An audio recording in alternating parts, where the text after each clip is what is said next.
Welcome to the Polygamer podcast, where gaming is for everyone. Join us as we expand the boundaries of the gaming community.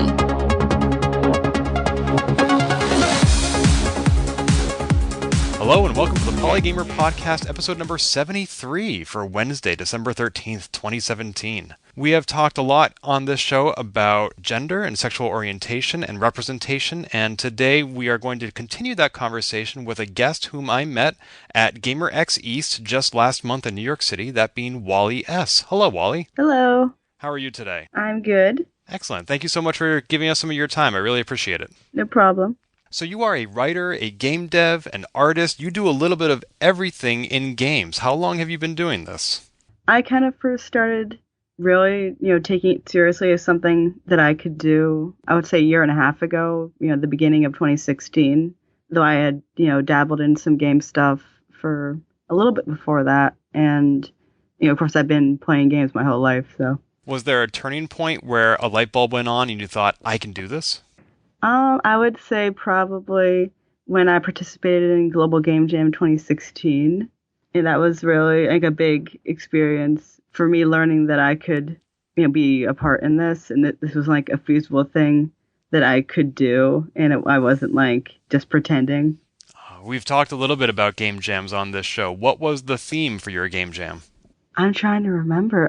I think it was Ritual that year. So you and your team made a game that somehow represented the theme of Ritual? Yes, we made a game about sorting through donations at a library, and we figured that there is, a type of ritual in going through all these submissions methodically one by one.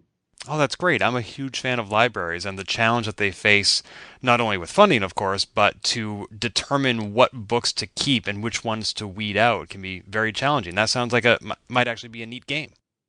Yeah, it was. Is that something that was ever released? Is it available online? Yeah, it's available on itch.io on my friend's page. Excellent. There will be a link to that in the show notes at polygamer.net. Speaking of games, so libraries were one of your first topics, but according to your Twitter and itch.io profile, you make games about sincerity, weirdness, and beautiful men. How did you just settle on those topics? I mean, those are all true things. I'm very into kind of taking a concept and playing it for all it's worth. Kind of really considering every aspect of one little topic that someone might not have thought of, its execution in the real world, taking an idea for all it's worth, not making any excuses for it, that kind of thing. And also, I think that it is important to make games about beautiful men. So there you go. I gotta say, I loved your game, The Leggy Blonde, especially the writing. This line in particular stuck out with me, and I had to write it down. The leggy blonde is so far out of your league that even if you were together, the cashier at the supermarket would put a divider between your groceries. I love that line. It's a fun one. Now, this is a Twine game that I was playing. Are most of your games made in Twine? So far, everything I've made by myself has been in Twine. I've worked in, RenPy and I think in some other engines a little bit, but for right now, most of my little games are in Twine. How did you settle on that for your text adventures as opposed to, say, Inform? Well, first of all, I don't know what that other one is, so that's partially why. And just because I kind of had heard about Twine, and I found Twine 2 specifically to be very user-friendly, so I was able to get that out and stuff like that out pretty quickly. And I found it fairly easy to understand. Twine 1 is a different story. I battle with Twine 1 regularly, and its lack of documentation. Yeah, I chatted on this show last summer with Abigail Kaufman about Twine versus Inform. Inform is more used for actual text parser adventures, where you type go north, get axe, stuff like that. Those games tend to be a little bit more complicated, sometimes a little bit less narrative driven. Yeah, I've never been a text parser game fan, just because I never know what to type. And so I'm kind of very about making text adventures for people who don't like text adventures, like myself. A lot of times I just have a difficulty imagining what's going on without any visual aspect to interactive fiction. And so what I like to do is try to make interactive fiction more accessible and more easy to read and with more of a visual appeal than a lot of the stuff that I've found. That's not to diss on interactive fiction as a genre. I just personally have trouble with, the spatial issues of imagining, you're in a four-sided room, go north. Certainly no disrespect intended. You're just making games for yourself. You are your first and primary player. Yep. Now, speaking of having a visual component, one of the titles I introduced you with was artist. So you are also an artist in the game space? I try to be. I'm not. I'm mostly a writer by trade, and that's kind of my main thing. Art is something that I have developed a little bit on the side. I wouldn't, call myself a capital A artist. That's what I do all the time. But I like the ability to be able to draw what I'm thinking of and to have a distinct visual design for what I want to do, and to not, have to rely on outside materials. Though I think it is eventually going to get to the point where if I want to make something really polished, I'm going to have to, work with other people at that point. Yeah, it's nice to be able to have all those skills in-house and not have to go back and forth with somebody, wait for them to get you the assets you need. If you can just whip something out yourself, that's that much more efficient. But as you said, there are certainly limitations to that too.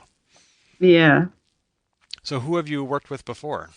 I mostly just worked with my friends. I've, two very close friends who I've worked in game jams with. Other than that, I have not done a lot of collaboration with other people. It's mostly just me because I feel like I don't have the resources to support other people to, pay them or even to, do anything else really with my work. And that's something I really want to work on in the future, to find more people who I can collaborate and compensate for their work. If you were to collaborate, the strength that you would bring to the table, that would be the writing?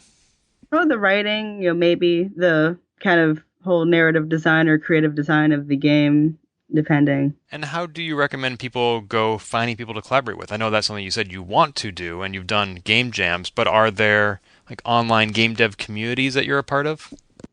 Not thus far, besides just having a Twitter account. That's something that I also struggle with. Just, I think it's just a matter of knowing people most of the time, and to, easily be able to kind of share what you're working on and being open about that exchange of ideas. Yeah, it's very important to find people you can bounce ideas off, people who can give you feedback, and ideally a community that's just receptive and supportive, not somebody who's going to tear you down like so many people on the internet do want to do, and we certainly know that can happen on Twitter.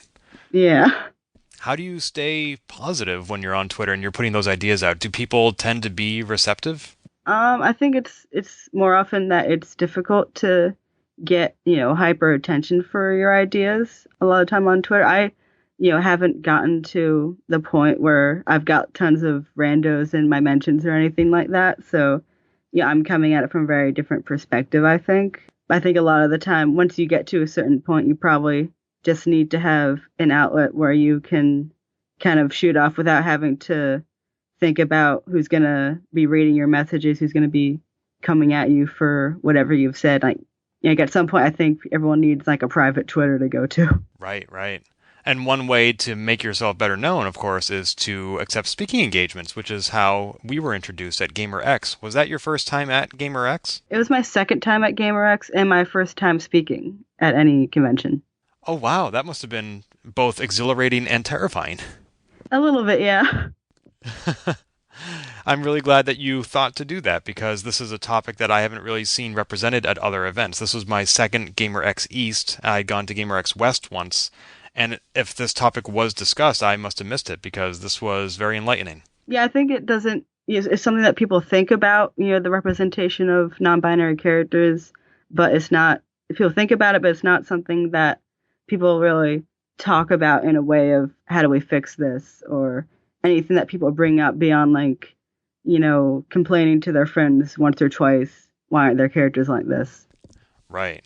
And I definitely want to talk a lot about non-binary characters. For those who aren't familiar with that topic, let's ease our way in with some familiar topics. For example, even in your own slides, you showed how there seems to be more representation of LGBT characters in video game narratives and fictions nowadays. Why do you think that we are finally getting to that point where there's more inclusivity and more representation? I think that's there's like a number of reasons for that. Obviously, I don't have any hard facts, but I think that the fact that making games is a lot, it's a lot more. The barrier is a lot, further down. Like, more or less anyone can do it if they put in enough work. There's also higher awareness of LGBT groups in the media, so even larger companies are have that in the cultural consciousness. They're thinking about doing that. They're thinking about that particular audience, and also sometimes LGBT people they have these opportunities so they can actually work at these big companies. So it's not just indie hobbyists sitting in their rooms making this stuff. It's full-time employees making this stuff as well. So I think it's a mix of a lot of things, but mostly increased communication about everything. That's very true, especially the increased access to tools, which is great for indie developers. But as you touched upon, AAA developers are also improving representation in their games. We saw in your slides games like Dragon Age or Mass Effect, Transistor, Life is Strange, some of these games I've played and have a diverse character.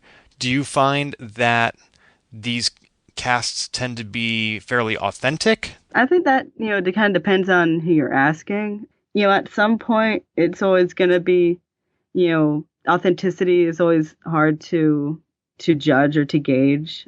I think, maybe it's always going to be difficult unless it's like a super autobiographical, thing with lots of personal details. It's always going to be a little difficult to achieve ultimate authenticity. But yeah, I think that a lot of these, I focus a lot more on kind of how much respect that these characters are given by the narrative and how much, I guess, we have sincerity again goes into these characters rather than authenticity, because that's a very difficult thing to gauge. I'd never really thought about that distinction between sincerity and authenticity. For example, in Life is Strange, which is about two teenage girls, it's very obvious from the dialogue and the script that this is what a bunch of 40-year-old guys think teenage girls talk like. Yeah, pretty much. Like A for effort, but I don't think a lot of teen girls are going to say, oh, that's just what we sound like. Yeah, I mean, I think that when people play, this game, they probably, a lot of, women playing this game probably did find, bits of, truth to their lives and authenticity and things like that. But like as a whole, that's about the meaning created between the player and the story and the game rather than, anything that was deliberately created on the writing side. And I think that happens with like all media all the time, and it's a pretty great effect. You mean how the audience is able to synthesize and internalize the content and come to their own meaning about the story? Yeah, it's kind of, in some cases it's just, grabbing what is good and what you can get from this work and then running away and taking it for yourself. I think that happens a lot with me, especially LGBT media. Why especially LGBT media? Because I think a lot of the time in works there are depictions of characters that we wish were better but are not necessarily, and so a lot of the times you're very conflicted. You're like, this character is good, this character is me, this character is whatever, I want to like them, but for whatever reason they didn't get what they deserved, so I'm going to run away and take them for myself and imagine them in a better way, in a better world. Is that how we can explain Babadook? Maybe. Babadook is kind of weird, because the actual movie is not about being gay at all. But so like the gay Babadook meme kind of emerged from something that, like a conclusion that you can't reasonably get from the film. It's still a very fun meme. So you don't object to it? No. I haven't actually seen the movie. I am aware of and appreciate the meme. Should I go back and actually watch the movie, or will I just be disappointed by the lack of representation in it? You might be a little weirded out because the movie itself, like when I had watched the movie, I expected it to be kind of very campy or maybe a little silly, like a typical monster movie. But it's actually like a very serious movie about like child abuse and like the resentment like a mother can have towards her child. And it was like very intense. Wow, that does not sound like a lot of fun. Yeah, I liked it a lot because it's a subject that isn't, touched upon a whole lot in most media I've seen. But it was also like, oh, we're making a meme about this serious movie about, raising a child. Cool, I guess. Maybe I will add it to my list then. So we talked a little bit about LGBT representation in games, but those four letters omit a lot of other different sexual orientations and gender identities, especially in the context of this podcast, non-binary, which can include, if I understand correctly, genderqueer, agender, bigender, gender fluid, demi-boy, demi-girl. Could you help our listeners and me understand what this umbrella means? I mean, I kind of use the umbrella LGBT like with the kind of implication that it's including everything that's relevant to the conversation. Oh, okay. It's very difficult to, name every single thing I'm talking about unless it's something really specific that I'm talking about. And that's, kind of a matter of personal taste with, using that rather than queer. I just prefer to use LGBT. And for non-binary, you do get a little bit of discussion over what exactly is under this umbrella and what's under that umbrella. For the purpose of my presentation, I used non-binary because it would have been difficult to bring everything else that was slightly different up. There's a discussion of whether being agender counts as non-binary because you're not, you don't have anything to do with the binary when you're agender. You don't have a gender at all. It's all those sorts of things. But for the purposes of my presentation, that's what I chose to do. Okay, so what is non-binary? Well, that is something that you can ask a lot of people, and I'm sure they would say something different. To me, it's, to have a gender identity that does not fit as either solely being a man or a woman. It can be somewhere in between, or, a mix of them, or kind of one of them, but not really, or just like not at all, or, tons of different things. It's very a personal thing a lot of the time, and there's a lot of untreaded ground just because it's not something that a lot of people have put into words until, I guess fairly recently.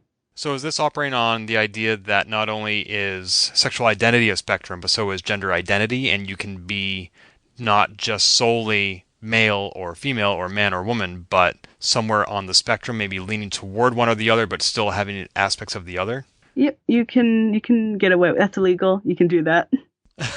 I can do that? Okay. What about some of these other terms if they're pertinent, like demi-boy or demi-girl?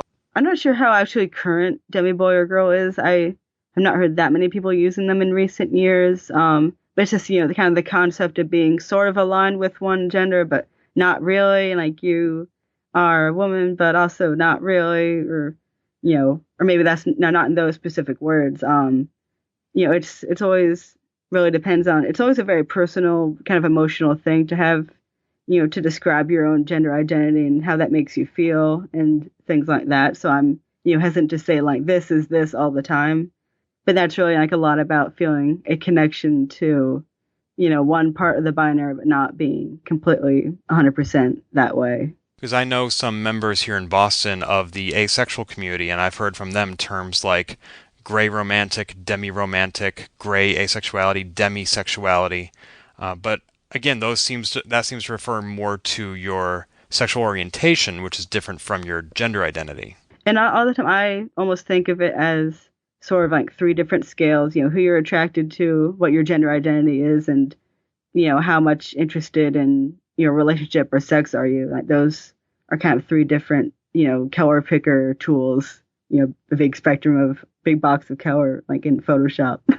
Wow, that is actually super helpful. I've never thought of it in those three discrete buckets and how they can, each one of them is itself on a scale, and then they can combine, like you said, RGB into a whole number of different combinations.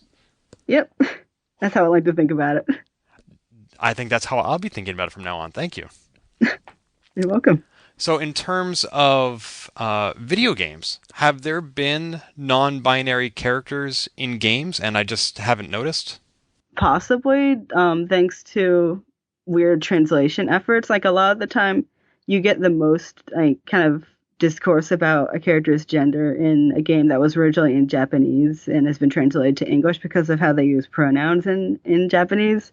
Like I don't speak Japanese, so I'm not an expert on this. But from what I understand, gender pronouns are much less common in the Japanese language. They don't work the same like they do here. And, of course, there's also the question of how in languages like Japanese or French or anything like that, it's the way you gender yourself as compared to other people, are very different than they are in English. So a lot of times it's just unclear, a character who might reasonably have been referred to in a completely gender neutral way in Japanese or whatever other language. They're going to make that, an executive decision that might be uninformed when they bring it and translate it into English. And that character might suddenly be a dude when it was actually completely up in the air in Japanese. I wonder how much of that is language and how much of it is culture, because I remember even when I was a kid, certain Super Nintendo games that were not translated from Japanese to the Super Nintendo, supposedly because they had queer characters or non-binary or asexual or whatever. And that was not considered appropriate in the United States at that time. Maybe it was in Japan. I'm not sure. Yeah, I think it's always very difficult to understand these things fully if you are not from that culture or raised within that culture. So, it's hard for me to say, this is okay over there and this isn't okay over here. But there definitely are different standards and different ways of thinking about things and, different things that are, considered appropriate to publish and how they're viewed. So who are some non-binary characters in games? I think you may have mentioned a few in your presentation. I did. Now I might have to go look that up, but there are not a lot of 100% confirmed, the character has discussed it, they have brought it up, I am a non-binary person, or I'm not a man or a woman, or whatever like that. There aren't a lot of 100% confirmed characters like that. There are in more recent games. I'm looking up my PowerPoint to see what I wrote. So in my slide, I had 4 main examples in my PowerPoint. I had Napstablook from Undertale, who is consistently referred to as a they throughout the entire game. And in Undertale, it's very good, nice because the kind of the pronouns used in the narration are like a very reliable guide to what's really how the characters are and how they identify. Like, that they know what they're talking about, and that there's not any translation errors. That's just canonical how they are. And the other characters I had were Leon from the Umineko series, 6 from the upcoming visual novel Date or Die, and Alex Cyprin from Astoria Fate's Kiss, which I believe is a mobile dating sim app. Interesting that you mentioned Date or Die, because the creator was on another panel I saw where they talked about how Japanese anime that they watched as kids helped them identify their own gender identity. Yeah, I think I was at that panel too. That was a great panel. It was very fun. Yeah, I remember, I was at the panel and thinking, oh, how did I kind of synthesize everything into, my future work? And it's a very big, fun topic. Yeah, I'd love to have somebody from that panel on this podcast next to talk about those topics. You also mentioned some characters that I think their gender is either unknown or irrelevant, like, for example, Kirby.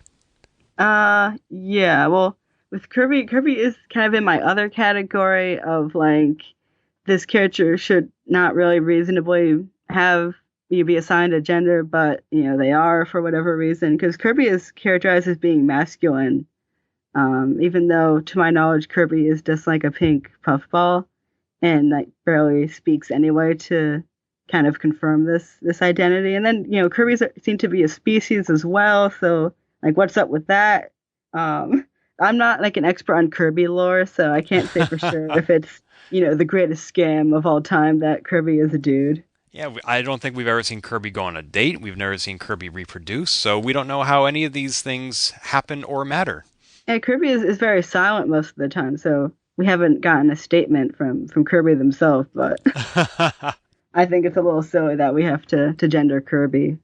I mean, maybe it's, that one specific Kirby could be a dude, but I'm skeptical. Or maybe we can just take one Kirby, put a bow on it, like Anir Sarkeesian says. That's how you create a female character, like Ms. Pac-Man.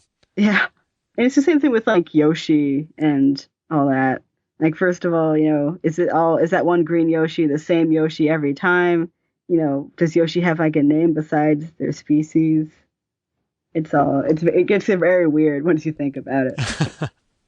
So if Kirby doesn't need to be having a gender or sexual orientation or identity. Is it important that other characters do? I mean, because we mostly see binary characters in games. We don't see a lot of non-binary characters, especially in comparison. Is gender important to have in games?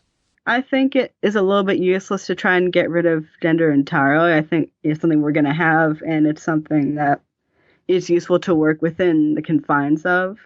In my presentation, I talked a lot about gender schemas, and that's, these ideas that we have about men or women turn out to be very useful for creating characters. So I think it would be unwise or maybe unthinkable of to eliminate gendered characters, but I do think people kind of need to realize that making a non-binary character is not as hard as they might think. You had said how the ideas we have about men and women can be helpful in creating a character. I may have missed the point of that exercise. I thought you were trying to help us realize our own biases and stereotypes.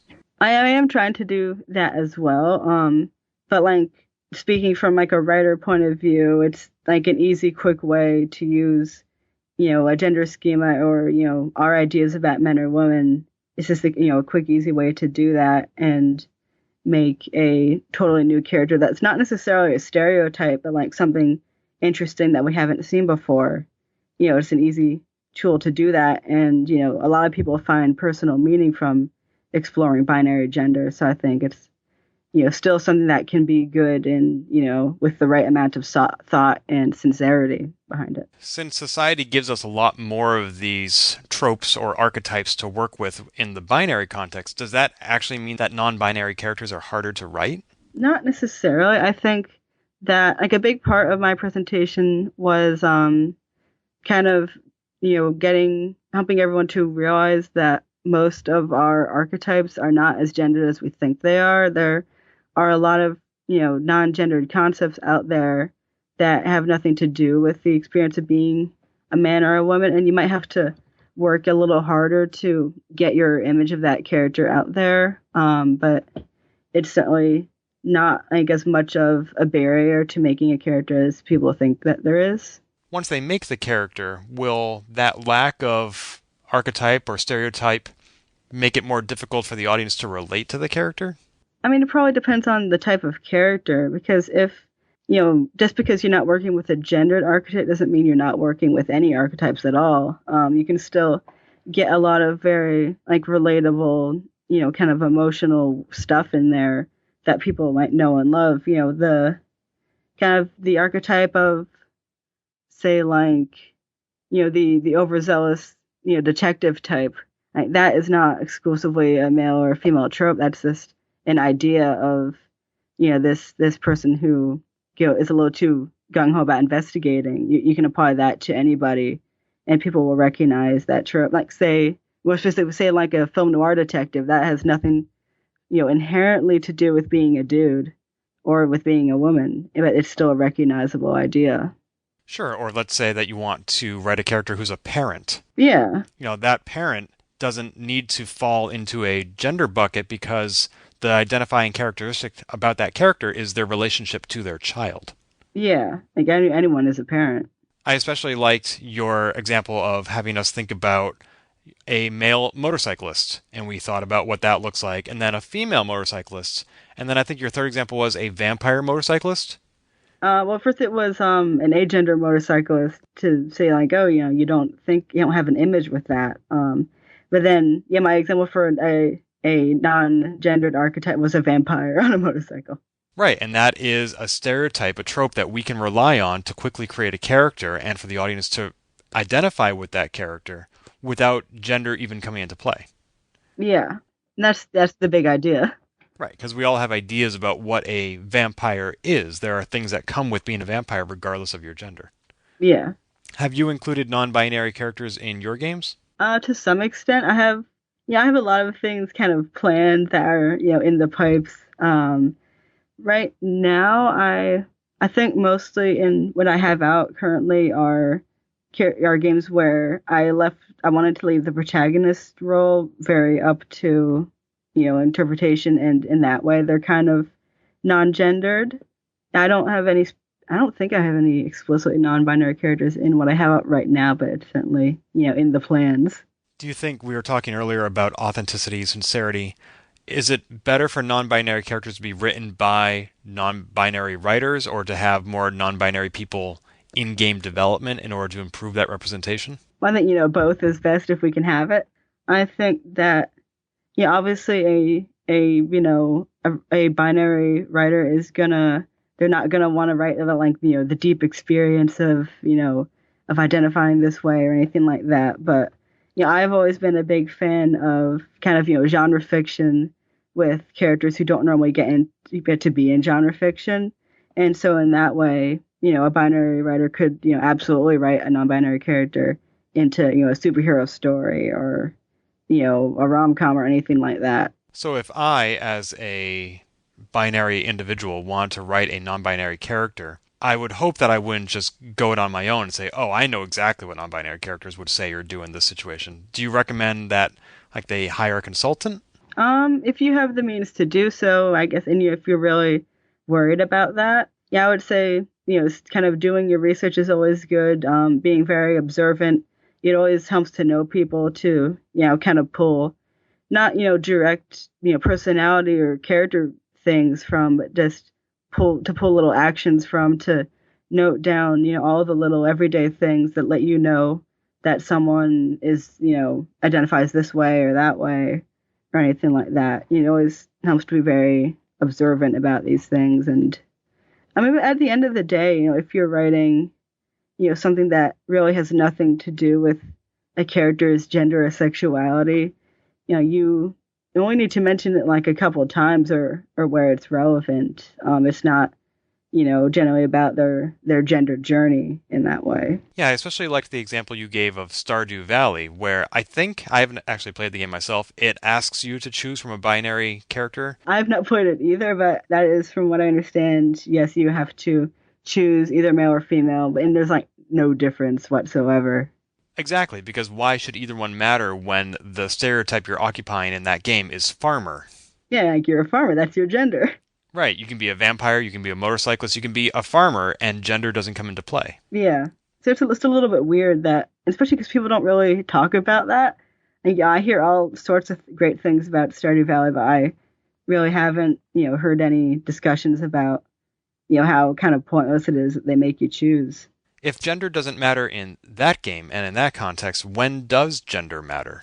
I think whenever you have a kind of a self-insert protagonist or, a silent protagonist, with self-insert creatable protagonists especially, I think it's, nice and important to have that option at least. And I think in a game like Stardew Valley, where, as far as I know, like your character doesn't even like talk or, like their personality isn't a big part of the game. Like I feel like having a gender option is maybe a little bit pointless in a game.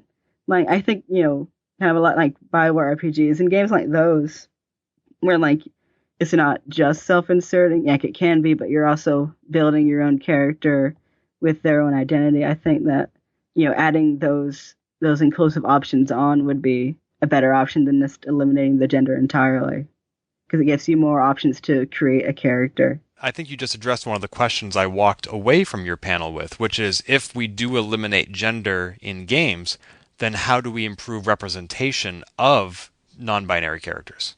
Yeah, I think it's, often a case-by-case basis, or kind of thinking of what point does gendering this character serve? What does that say about, what am I trying to say about gender? Like, does this character, does that add to our development of the character? Is this character, are you meant to self-insert on this character? Are you just kind of meant to, watch them run around? Are you meant to actually create your own character and roleplay as them? There's a lot of questions you need to ask about that. And in my games, such as in my Leggy Blonde game, I gave the protagonist a gender neutral name. And because I figured it's not relevant, what gender this character is, I'm not trying to build this person's character necessarily. It's about the emotions of, kind of being bored and lonely at work or, in any kind of dull situation. It's about being, bored enough and then, relieving your time fantasizing about this dude. Yeah, I think that was the same way that Depression Quest was built. When I played Depression Quest, I noticed that it really could go either way. There was no defining pronouns, if I recall, about your relationship with the person. That I noticed that as well in Leggy Blonde. I really enjoyed the writing in both of those games. Thank you. Yeah, I'm kind of very big on, non-gender protagonist, if I'm meaning to focus more on, this some other character or subject in the game, or if it's, all kind of narrated in like the second person, I think it's just easier to avoid gendered symbols, to maybe let people self-insert or just kind of focus on the feelings or focus on the dudes. But, if I was writing a more, scripted game where the protagonist plays a bigger role, I would definitely want to be more explicit about what their gender is exactly. You mentioned BioWare games specifically. Are you referring to Mass Effect and how it lets you choose either of the binary genders for Commander Shepard? I was thinking more of Dragon Age Inquisition specifically because I've been playing that a lot lately. But yeah, Mass Effect is the same thing. And, this is something I talk about in the presentation. It's very weird that, Commander Shepard and these characters like that, they don't have a canon gender because you can choose, male or female. So, Commander Shepard is kind of this genderless figure who's never not gendered. And that's like a bit of video game weirdness that you always encounter with the, customizable protagonist thing. How so? In that it limits you to the binary? In that you get characters who are not canonically a man or a woman, but they also are.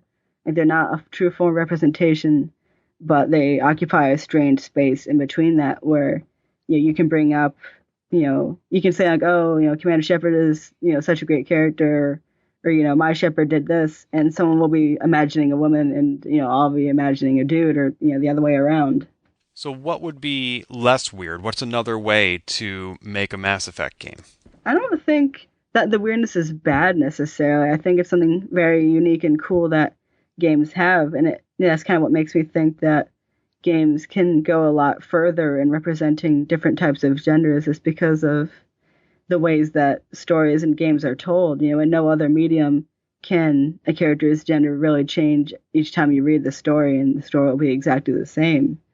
It kind of makes you think a lot about the possibilities with that. But again, I would say that, it probably would be good that if in some game like Mass Effect, they give you some more inclusive options to create a character who is not within the binary or anything like that. I think, that just adds for more role-playing options and for more self-inserting options. And, self-inserting options is a really big topic in itself. How so? It's because there are, if the aim of a character creator is to let, nearly, a really good subset of the players self-insert, these character creators don't always have the assets for creating that kind of character that can represent most players. And this is pretty simple stuff as well. Like in Animal Crossing Pocket Camp, like I wanted to make a character who looked like myself, but there weren't any curly hair options. So like I had to kind of find the next best thing. And, of course, that's not even considering how there aren't a lot of, hairstyles for black characters, or like it's hard to make a monolid for making an Asian character or anything like that. So all these different options in character creators, it gets very limited at a certain point and is not as good for self-inserting as they could be in more ways than just gender. But given that in reality the permutations and combinations for an actual person are almost infinite, how would they ever represent everybody in the discrete finite space of a video game? I don't think they have to represent every single person, but I think that, if we're, working on character creators and really focusing on that, I think, we need to be able to create more or let more people self-insert than they can now. Just having, I guess, a lot of this is technical limitations, and I, am not familiar with the process of character creation in that way. So, it's hard to say, but, having the ability to let the character creator, let the player create a monolid on their characters with their character's eyes, or, add, a couple Afro textured hair meshes to the game, adds a lot more points of assets that people can use.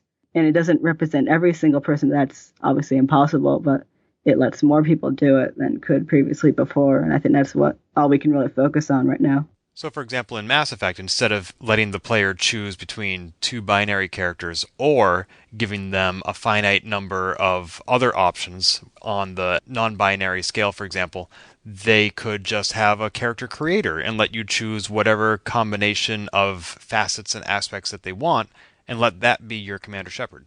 That's sort of what they do already. I mean, there is a character creator where you can mold the face a little bit and change the hair.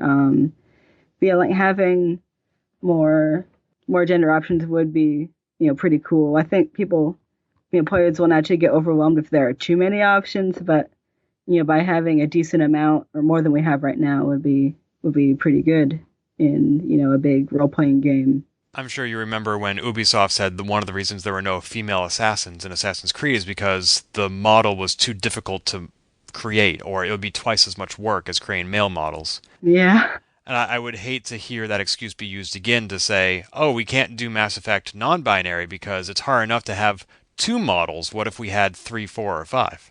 Yeah, I think it's something that people need to take into consideration from kind of the start of the project. Obviously, like I've heard that the real thing that they meant when Ubisoft talked about the animation was just that like at that point in the project they couldn't do it, but if they had planned for it from the beginning, they totally could have done it.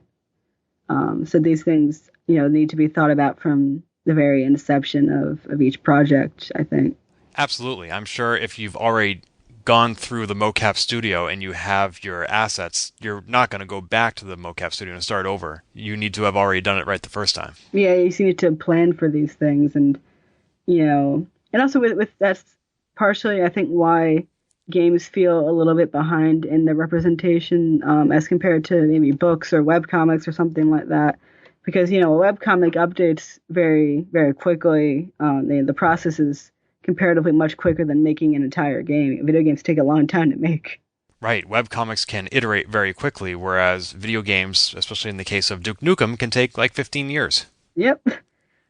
Especially AAA games, I feel like they end up being a couple years behind the curve with these things because they just, can't update once they have planned for everything 3 years ago. We talked a little bit about how, despite those limitations, games are getting better at representation due to improved access to tools and increased popular awareness and media representation. Does that apply to non-binary as well? Do you see things getting better? I think I do. I think until people kind of start, realizing that it's easier to write non-binary characters than they think it is, I think we're not going to get as much stuff. And so I don't know where the push for that really begins, besides, people like me promoting the idea that, like, it's easier than you think, or, just, as kind of culture develops, having more examples for people to pull from, or having more prominent non-binary people in visible spaces. Like all these things will contribute to people feeling more confident about writing these characters, or, feel that know that there's a demand for these types of characters, rather than not knowing about it or thinking like, oh, that would be kind of difficult or anything like that. Right. You mentioned not knowing about it. I think that might be a bigger challenge than feeling that they can't write about it or thinking that it's too hard, because I don't know how many of our game creators are consciously choosing not to write non-binary characters as opposed to not even considering it in the first place. Yeah, like a lot of people, obviously there are people who don't even know that it's a thing. Then there are people who they know it's a thing, but they don't really know what it means. Conceptually knowing that you can be neither 100% a man or 100% a woman, there's a difference between conceptually knowing what that is and then being able to apply that point to like a real person. And obviously, the first step a lot of the time is just knowing somebody who is. But, that's a big step, and not everyone knows everybody. So it occurs to me that video games are behind other media in representation. I feel like we see a lot more LGBT characters in movies and TV shows. As far as looking for examples, are there other media you recommend people consume in order to get examples of non-binary characters that may not be in video games? I'm trying to think. Besides the anime we already talked about. Well, yeah, there's anime stuff, obviously. I hear that there are quite a lot of YA books that go into this stuff. I can't think of any in specific, but young adult novels are always kind of try to be very up to date with these things and inclusive. So I hear that there are a lot of kind of good points with that. And then webcomics, there are lots of different examples of, non-binary characters and everything like that. I'm not a huge webcomic reader, but there are a couple examples out there. The webcomics I can think of is, I think the webcomic Quicksilver has a non-binary protagonist, and I'm not sure if Cucumber Quest actually has any confirmed characters or not.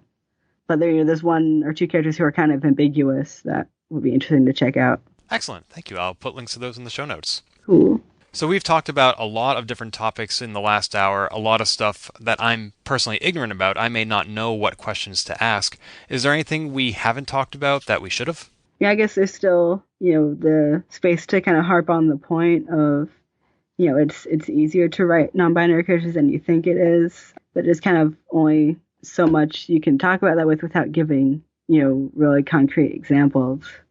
Yeah, so what I, would like is to, dispel ideas or hesitation or fear about what it might be like to include these types of characters, and, what would I have to do, or, am I qualified to do this, or what does this character act like or look like? I think that it all begins with knowing who to talk to and knowing where to start, and, just being very observant, and that's, how you get started with all that kind of stuff. Yeah, being observant, being transparent, being curious, and being willing to learn from your mistakes, I think are all very important qualities, especially in this context. Yeah, for sure. I think that a lot of people it's always kind of the age-old, dilemma of how do I show that this character is, gay or trans or, whatever, without, being too, you want to be subtle, but you want to be not, you want people to know, like, you don't want it to be up for debate. So it's always very difficult to figure out how to, like, mention that without, a character just, saying out of the blue, like, hey, I'm gay. And, sometimes that does happen in real life. I think the key is to just focus on, this is where, again, it helps to know people. Like, you think about in real life, like, how do you know, like, how do you find out that someone has this as part of their identity or anything like that? Like, you need to think back of, times where you've been, in a room with, people who were LGBT or anything like that, and think about how they might have acted, or how you have found out that people in your life were, gay or trans or anything like that. And, moving from just like the tiny little actions or habits that they might have, and figuring out how you can install that into what story you're trying to tell. That all sounds like wonderful advice. I think it's advice that not only can we learn from, but also I think an early version of one of the Dragon Age games did not learn from that. I think there was a transgender character who just, like, one of their first lines of dialogue was, "I'm transgender." Yeah, I think that was Mass Effect, Andromeda. I think. Oh, you're right. You're absolutely right. It was BioWare, but it was not Dragon Age. It was Mass Effect, and I think they even dead named themselves. I think so, which is very, very awkward. When David Gator was at BioWare, he did some great writing on the Dragon Age games. I think you can tell that Andromeda came out after he left. Yeah. And Mass Effect has always had like a different vibe to it than Dragon Age with that stuff as well. But yeah, like it's difficult to, like, if you're trying to kind of write your characters in a world where, there's no bigotry, there's no, big threat of homophobia or transphobia or anything like that, which, a lot of people choose to do. And I kind of like to do that just because I think that's where you get the really good stories that have not been told. If you're not focusing on that, it's difficult to imagine, like, how would people talk about themselves in a world with no, fear of bigotry or repercussions? Because a lot of the time you find out that someone is LGBT by how they react to, to a threat, or, react to kind of the world that we live in. It is kind of up for debate how people would talk about themselves in a world like that.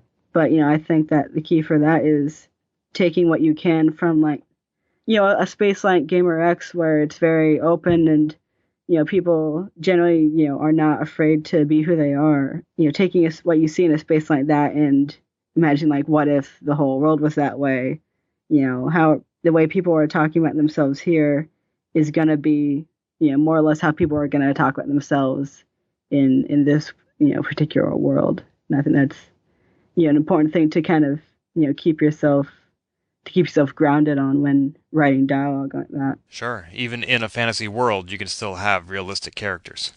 Yeah, you still have people who are going to talk about their identities or their sexualities because, even in a fantasy world where, there's no homophobia, you're still not going to know if everybody is gay. You're still not, not everyone's going to meet or know that they themselves are, or, not everyone is going to be aware of their gender identity from day one.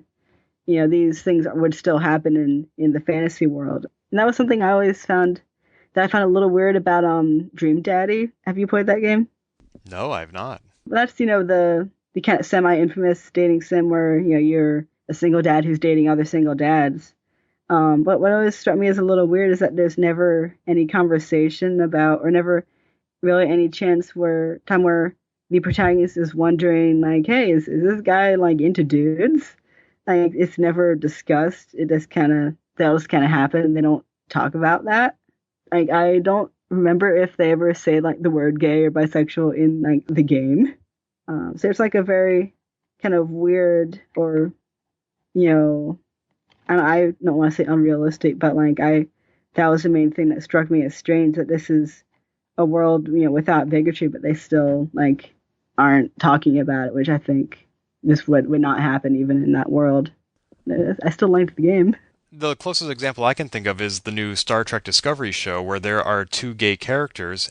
The very first few times you see them interact, you don't know that they're gay or that they are a couple because they're acting in a professional context. One's an engineer, the other's a doctor.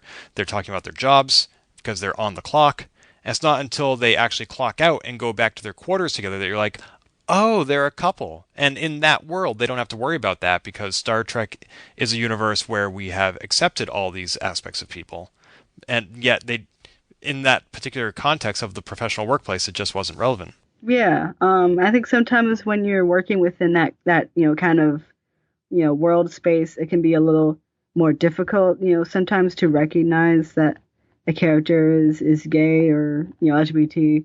Just because we're kind of so used to seeing signs of bigotry as evidence for that. But that's where language scenes showing two characters in a clearly romantic context, or saying phrases his husband, her wife, that kind of thing are just normal language that you would apply to cis hetero characters. You are going to apply to trans or gay characters in something. And those are very powerful tools of normalization. Right, because at the end of the day, we're all just people. Yep. Well, this has been an amazing conversation. We've talked about so many things. I wish we could go on forever, but eventually we have to get back to writing these games that we've talked about. Yep. So remind our listeners where they can find you online. You can mostly find me online on Twitter and itch.io. So my Twitter is Wally S with 2 underscores between Wally and the S. I hope you're going to link it below. Oh, absolutely. And my itch.io page where my games are is wally-s.itch.io.